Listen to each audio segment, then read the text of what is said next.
about UNICEF. Okay, for those of you who are not familiar with UNICEF, or if you do, UNICEF stands for United Nations Children's Fund. It was started in 1946 to help children affected by World War II. Today, UNICEF works in over 150 countries, providing kids with health care, clean water, nutrition, education, and more. One of the most shocking facts that I learned when I began working with UNICEF is that every day, 24,000 children die from things that we can prevent, like not getting enough food or medicine or clean, safe water to drink. UNICEF believes that number should be 0, and so do I. In order to better understand UNICEF's life-saving work, in early September, my parents and I went to Ghana. Ghana is right here. It is a country in West Africa where UNICEF is working hard to stop preventable deaths. Our trip was amazing, and it was a life-changing experience for me. I hope you all got to see the video from the trip that was playing when the webcast began. If you didn't, don't worry, I'm going to loop it again at the end of the webcast. Today I'm going to tell you more about what UNICEF does for kids around the world, share some stories from my trip, and tell you how you can help change the world by trick-or-treating for UNICEF this year. If you have any questions, be sure to ask. Be sure to ask anything. All right, let's start with health and nutrition. What did you guys have for lunch today? Let's see. Someone said a burger and fries. That's what I had. Thank you very much. Someone said a sandwich. Someone said school food. I didn't like it. Oh, sorry. Well, proper nutrition helps give every child the best start in life. But so many kids around the world don't get the nourishment they need.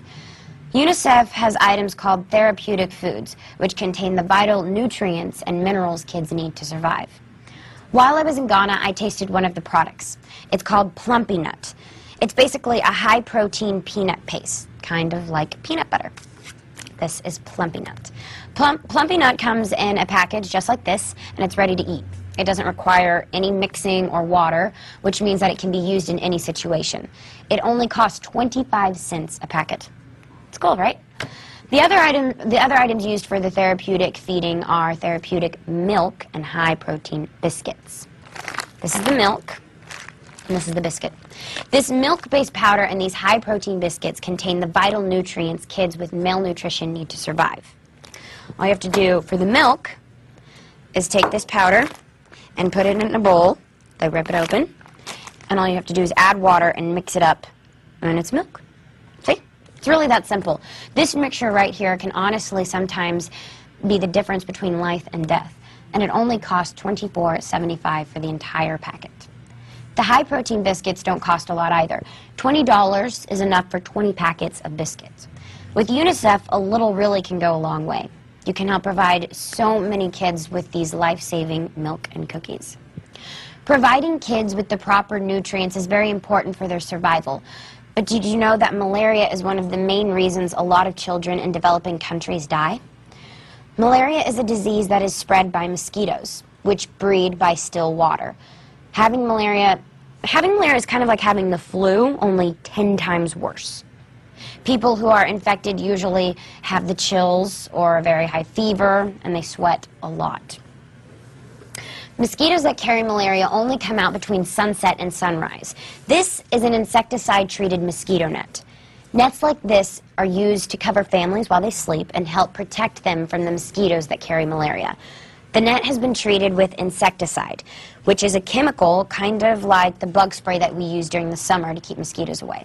It helps ensure the reduction of mosquito population. And it not only prevents mosquitoes from landing on kids while they sleep, it also makes sure that the mosquitoes are not reproducing. Insecticide-treated mosquito nets are one of the most effective ways to protect children from mosquitoes that cause malaria.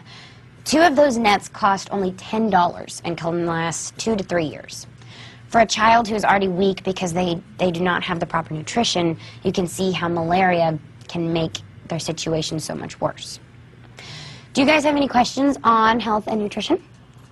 Let's see what you guys say. Do mosquitoes in America carry malaria? Luckily for us, mosquitoes in America do not carry malaria. They're just really annoying here. Malaria-carrying mosquitoes are typically found in Africa, Asia, and parts of Latin America. All right, so the next topic is education. What are some of your favorite subjects in school? Okay. Baby girl says she doesn't have one. Okay. All right. One says algebra. You can teach me because I'm terrible. I'm terrible at math. Biology, that's my favorite. Thank you. That's my favorite subject too. Okay. So looking at this photo of children in school, what are some of the differences between this school and yours? It's obviously outside. There's much more than need to be. I know that there are definitely times when we really don't want to go to school, but we have to. But the difference is we have the opportunity to go.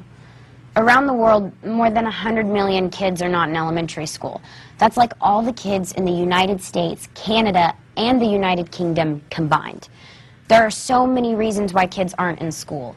Some families may not be able to afford school fees or tuition and uniforms, or they might need their children to work so they have enough money to eat and have a home. Sometimes a family may keep their child at home if they think the journey to school is too long or too dangerous to walk alone. And in some countries, people believe it's more important for boys to go to school than it is for girls. Girls sometimes have to drop out of school and dedicate themselves to housework. At times, a natural disaster or war may destroy schools and prevent kids from learning. That's when this cool item UNICEF uses, called a school in a box, is extremely vital. Okay, oops, there we go. This is a school in a box.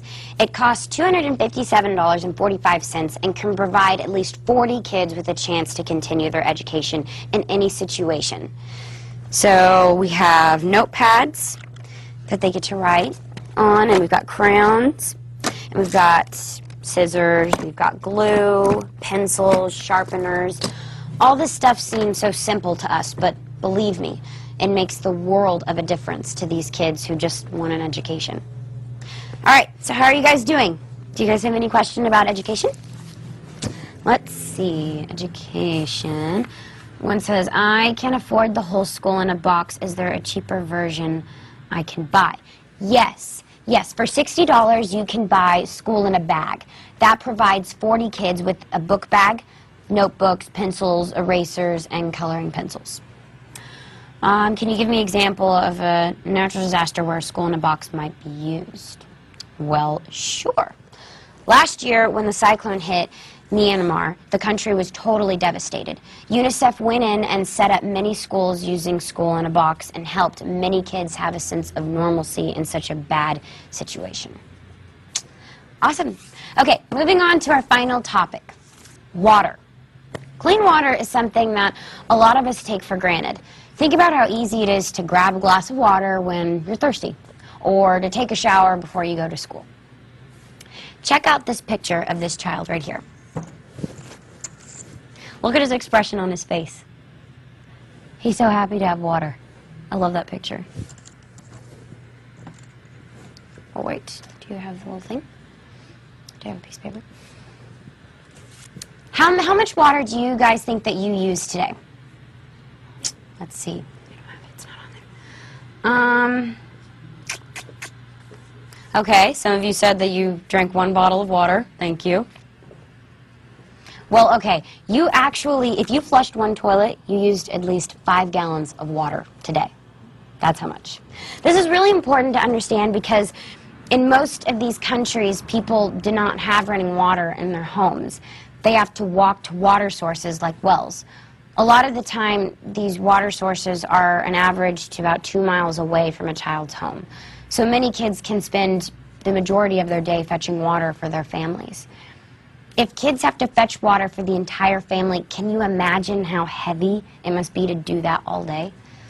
Does anyone know what can happen if kids drink dirty water?